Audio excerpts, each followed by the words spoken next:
Hello everyone, कैसे हैं आप लोग। तो प्रीवियस लेक्चर में यानी लेक्चर नंबर 6 में हमने ऐसे 200 के बारे में जाना जो कि डील करता है ओवरऑल आउटलाइन से।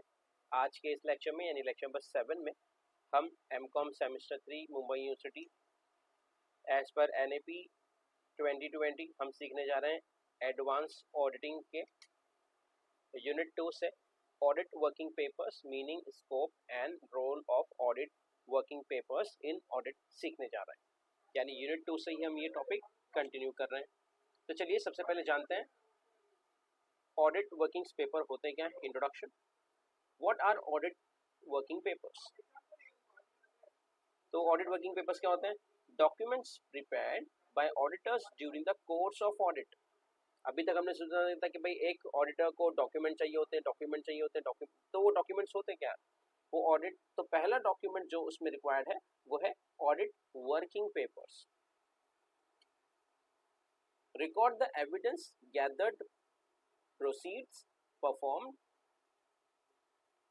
Perform and conclusion reach. यानी एक ऑडिटर ने जो भी प्लान, प्रोसीजर, कंक्लूजन अपने पास रिकॉर्ड किया है वो सभी पेपर्स, वो सभी एविडेंस कलेक्टिवली कहलाते हैं audit working papers. Clear everyone? Audit working ये पेपर्स क्या है? ये ऐसे ही पेपर्स हैं जो जिसे आप पेपर समझ रहे हैं वैसे ही पेपर है, बस इनको ऑडिटर्स ने अपने पास रखा है और उन पे अपने रिगार्डिंग अपना इंफॉर्मेशन लिखा है। ऑडिट करते वक्त जो जो इन्फॉर्मेशन ऑडिटर को जरूरी लगा, उन्होंने जो जो पॉइंट नोट डाउन किए, उन पेपर्स को ही कह रहे हैं हम यहाँ पे audit working papers.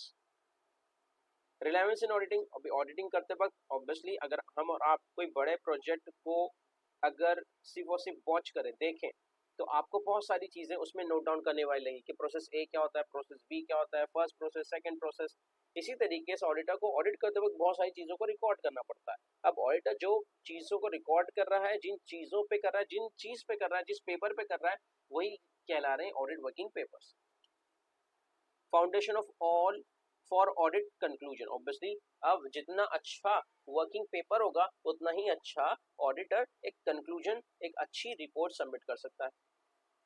Proof of compliance with auditing standards, यानी अगर क्लाइंट या क्लाइंट से रिगार्डिंग अदर स्टेक होल्डर्स किसी ऑडिटर पे क्लेम करते हैं कि आपने अच्छा ऑडिट नहीं किया है या आपने ऑडिटिंग के स्टैंडर्ड्स को फॉलो नहीं किया है, तो ऑडिटर के पास ये स्ट्रॉन्ग प्रूफ होगा कि ये देख लीजिए, I have entire audit working papers with me which proves that I have followed all auditing standards.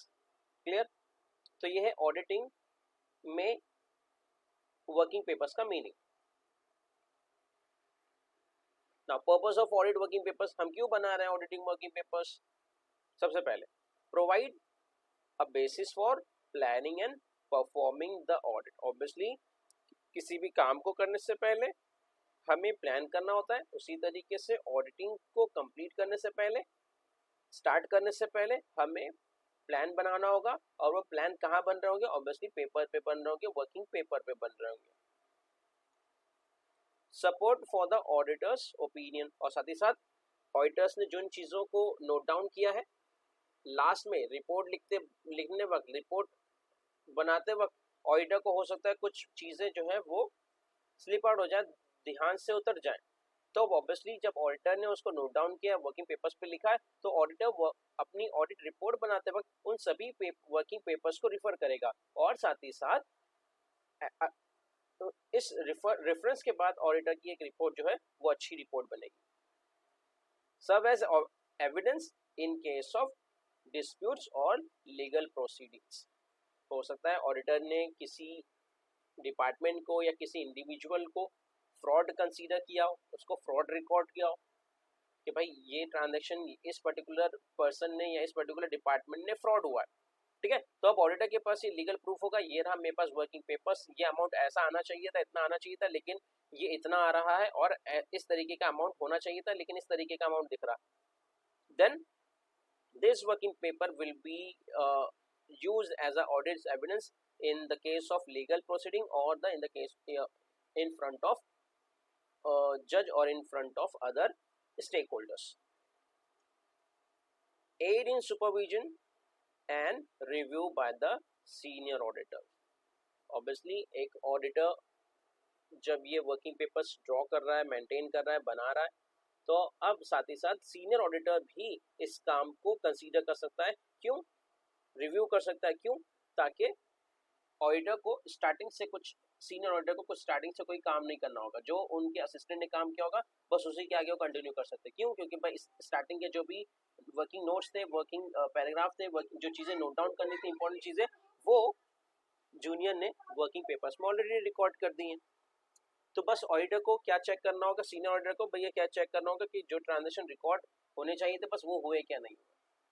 Working papers ने नोट डाउन कर लिया कि यहाँ पे परचेस ट्रांजेक्शन में एरर है, सेल्स ट्रांजेक्शन में फ्रॉड है, कुछ असेट्स नहीं रिकॉर्ड किए गए हैं, कुछ लायबिलिटीज नहीं रिकॉर्ड की गई हैं। तो अब ऐसे टाइम पे सीनियर ऑडिटर के लिए आइडेंटिफाई हो जाता है कि अगेन पूरी बुक्स ऑफ अकाउंट को चेक ना करें, सिर्फ और सिर्फ वर्किंग पेपर्स पे जो चीजें रिकॉर्ड की गई हैं उसे ही अच्छे से सुपरवाइज करें। चलिए आगे बढ़ते हैं। Scope of audit working papers. Coverage audit working paper में क्या क्या लिखा जाता है, उसका कवरेज क्या है। फाइनेंशियल स्टेटमेंट, ऑब्वियसली जो भी इंफॉर्मेशन होगा वो बुक से रिलेटेड ही होगा, एक कंपनी के फाइनेंशियल स्टेटमेंट से रिलेटेड ही होगा। ऑडिटर अपने घर के ट्रांजेक्शन यहाँ पे अपने पर्सनल ट्रांजेक्शन आके ऑडिटर अपने वर्किंग पेपर्स में रिकॉर्ड नहीं कर रहा ऑब्वियसली। इंटरनल कंट्रोल सिस्टम, इस कंपनी में जो मैनेजमेंट है वो कितना स्ट्रांग है, जो इंटरनल कंट्रोल है वो कितना स्ट्रांग है, कहाँ से इन्वेंट्री आता है, किसकी परमिशन से इन्वेंट्री आता है, किसकी परमिशन से कैश इशू होता है, किसकी परमिशन से बिल पे किए जाते हैं, तो ऑब्वियसली इसे कहते हैं internal control. Compliance with regulatory requirements की यहाँ पे जो रूल्स एंड रेगुलेशंस हैं उनको रेगुलर बेसिस पे फॉलो किया जा रहा है या नहीं जा रहा है, ये रिकॉर्ड किया जाएगा वर्किंग पेपर्स में। ना एक्सटेंड कहाँ तक के रिकॉर्ड किया जा सकता है, depend on the nature and complexity of the audit.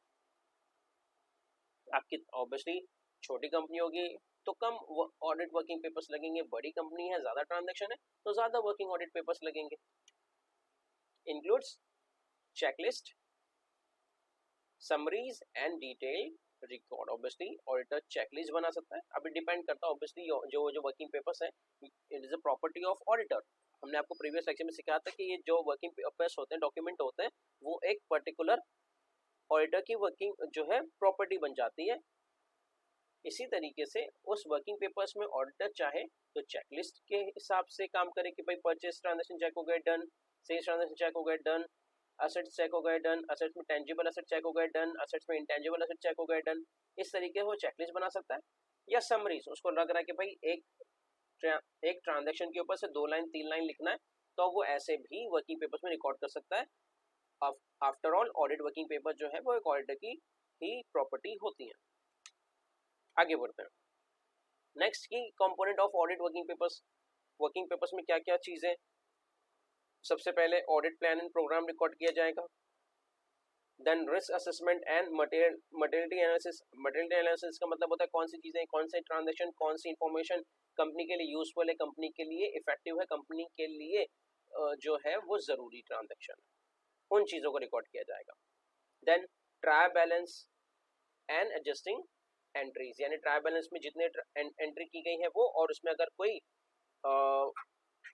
Disagreement आ रहा है, कोई फर्क आ रहा है, तो उन चीजों को हाईलाइट करने के लिए भी ऑडिटर वर्किंग पेपर्स का यूज कर सकता है। Copies of contract and agreements. Obviously working papers में एक ऑडिटर कॉपीज या फोटो कॉपीज कह लीजिए, जेरोक्स कह लीजिए, उसको ऐड कर सकता है एज अपने रेफरेंस के लिए, उनको ऐड कर सकता है। क्यों? क्योंकि ये सारे डॉक्यूमेंट जो होते हैं बड़े बड़े डॉक्यूमेंट्स होते हैं। अब ये कॉन्ट्रैक्ट जो वो 1 पेज का नहीं हो सकता है 10 पेज का और 20 पेज का। तो क्या कंपनी के बाहर लेके जाएगा एक ऑडिटर इन कॉन्ट्रैक्ट्स को, एग्रीमेंट्स को? नहीं। तो ऑडिटर क्या कर सकता है, उसकी फोटो कॉपीज अपने पास रख सकता है, जेरोक्स अपने पास रख सकता है, और वो जेरोक्स को अपने ऑडिट वर्किंग पेपर्स के साथ अटैच कर सकता है, स्टेपल कर सकता है, पिन कर सकता है, फाइल कर सकता है।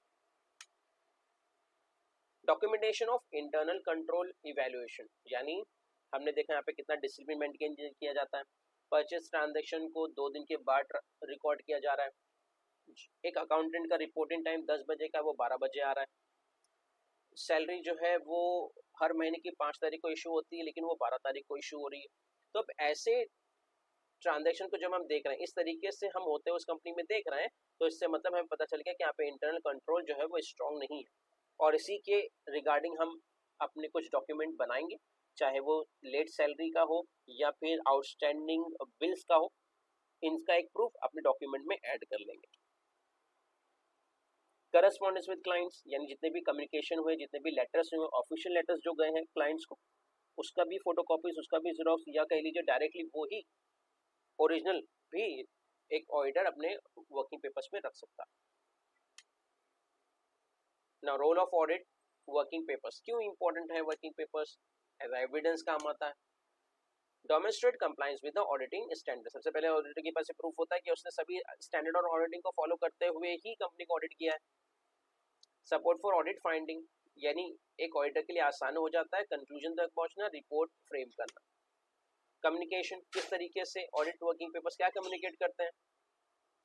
Tool for audit clients discussion, यानी ऑडिटर को अगर कोई डाउट आता है कि भाई सर इस तरीके से ट्रांजेक्शन आपकी कंपनी में होता है, तो कुछ डाउट है कि भाई आपका इन्वेंट्री प्रोसेस क्या है, किस तरीके से आप स्टॉक को मेंटेन करते हैं, किस तरीके से आप स्टॉक को जो इवेल्युएट करते हैं, किस तरीके से आप डेप्रिसिएशन कैलकुलेट करते हैं, तो इन सारी चीज़ों को वो अपने क्लाइंट से डिस्कस कर सकता है अगर उसने वो पॉइंट नोट डाउन किए होंगे वर्किंग पेपर्स पे।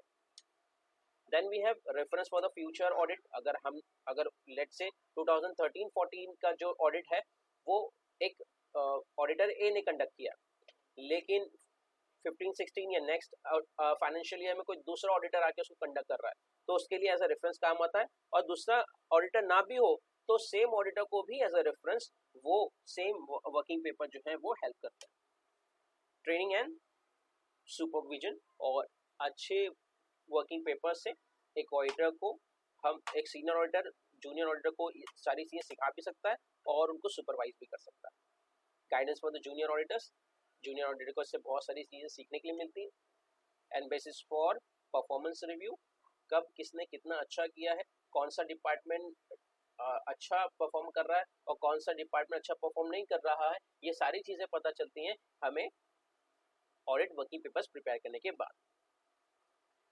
Challenges in maintaining audit working papers, एक ऑडिटर को वर्किंग पेपर्स मेंटेन करते वक्त कौन कौन से चैलेंजेस को फेस करना पड़ता है। Number 1, ensuring completeness and accuracy, ऐसा हो सकता है कि भाई जो ट्रांजेक्शन उसने रिकॉर्ड किया उसको लग रहा था कि फ्रॉड है, लेकिन हो सकता है ये ट्रांजेक्शन फ्रॉड नहीं बल्कि एरर था और उसने फ्रॉड बोल के उसको कंसीडर कर लिया, ऐसा हो सकता है। सेफ गार्डिंग एंड कॉन्फिडेंशियलिटी, हो सकता है इससे कंपनी का इंफॉर्मेशन जो है वो लीक हो जाए। अभी हमने देखा कि भाई कंपनी के अग्रीमेंट्स, कंपनी के जो करस्पॉन्डेंस है, ऑडिटर उसको ओरिजिनल या जेरोक्स अपने पास रख सकता है, उसके एक फोटोकॉपी अपने पास रख सकता है, तो इससे कंपनी का कॉन्फिडेंशियल डेटा जो है लीक होने के चांसेस बढ़ जाते हैं।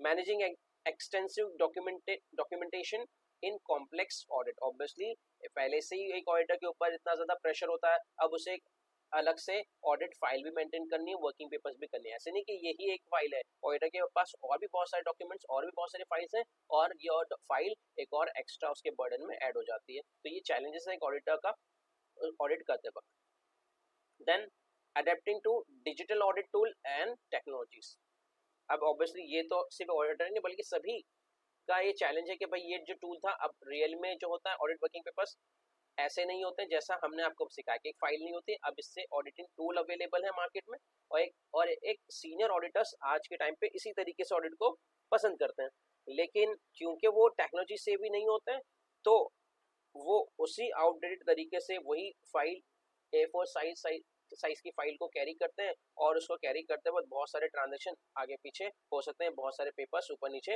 हो सकते हैं। Best practice for audit working papers, किस तरीके से हम अच्छे तरीके से वर्किंग पेपर्स बना सकते हैं। Others the professional standard that is ISA and ASA 230 and ISA 230 को फॉलो करें, जिसकी वजह से एक ऑडिटर जो है अच्छा ऑडिट वर्किंग पेपर्स प्रिपेयर कर सकता है। ये दोनों में क्या लिखा हुआ है, ये दोनों में कुछ गाइडलाइंस है, कुछ रूल्स है जिसको एक जूनियर ऑडिटर अगर फॉलो करता है तो एक अच्छा ऑडिट वर्किंग पेपर्स प्रिपेयर कर सकता है। Use of audit software for digital documentation, अब ऑब्वियसली इसमें ऑडिट वर्किंग पेपर्स के लिए डिजिटल एक फिजिकल फाइल A4 साइज की फोल्डर कैरी करने की जरूरत नहीं है, बल्कि बहुत सारे सॉफ्टवेयर अवेलेबल है। एक ऑडिटर को चाहिए कि वो इन सभी सॉफ्टवेयर के बारे में जानकारी हासिल करे, सीखे और उसे यूज भी करे। रेगुलर रिव्यू एंड अपडेट्स, और इन्हीं वर्किंग पेपर्स को रिव्यू भी करता रहे, अपडेट भी करता रहे, चेंजेस भी करता रहे। सिक्योर स्टोरेज एंड आर्काइविंग, यानी ऐसे फाइल्स को अपने पास मेंटेन रखे for the future use and future references. Final conclusion देखते हैं कि ऑडिट वर्किंग पेपर्स किस तरीके से काम करते हैं। Audit working papers are essential for the insuring transparency and accountability. एक अच्छा ऑडिट वर्किंग पेपर्स हमारे काम की, ऑडिटर के काम की जिम्मेदारी देता है कि भाई इस ऑडिटर ने अच्छा ऑडिट किया है। देन सब as a cornerstone for audit practice under professional standard, यानी अगर वर्किंग पेपर जितना अच्छा वर्किंग पेपर्स होगा उतना ही अच्छा स्टैंडर्ड ऑफ ऑडिटिंग माना जाएगा कि भाई इस ऑडिटर का स्टैंडर्ड बताया है, ये हर स्टैंडर्ड को, छोटे छोटे स्टैंडर्ड को भी जो है वो फॉलो करता है। सो आई होप हमने आपके ऑडिट वर्किंग पेपर से रिगार्डिंग सभी डाउट्स क्लियर कर दिए होंगे। यूनिट 2 में से कोई ना कोई क्वेश्चन आपको इस यूनिट में जरूर देखने के लिए मिलेगा, चाहे वो ऐसे 200 हो या ऑडिट वर्किंग पेपर्स हो। तो मिलते हैं नेक्स्ट लेक्चर में, जब तक के लिए keep learning, keep growing, keep smiling. Thank you very much end of course best of luck.